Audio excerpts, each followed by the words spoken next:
Yun nga, yung kakauwi ko lang galing sa work. Tapos, kayo yung dadatan mo. O, ay di wow. Tapos yan, tinusok-tusok ko yung tiyan niya gamit ang aking daliri. Siyempre para magising. Unat-unat na siya dyan. O, sige, alak ko more. Sarap matulog, ano? Oh, yes! O, kita, ayaw niya pa talaga bumangon, ano?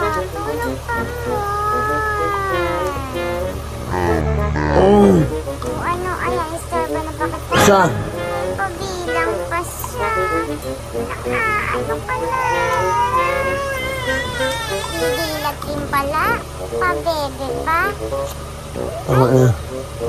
Nakukulit ka na yan. Kulit.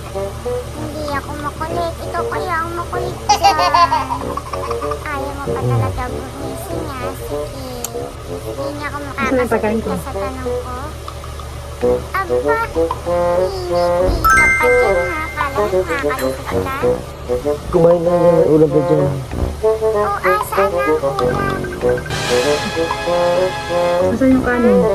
Ano ba na yung baba? O, naghahanap pa ako ng kanin. Ma'am? Saan ka ba? Saan? Siyempre, hindi ka na makainin. Di ba?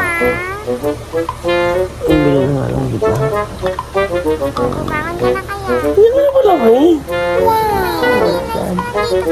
Ay. Wait lang, bibili na ako. Ayaw mo Oh, ang hindi ko sinubing.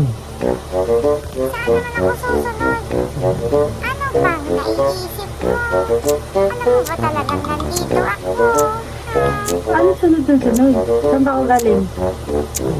Good! Alam mo naman parang sa work ako. Ano pa inaantay mo? Thank you for watching.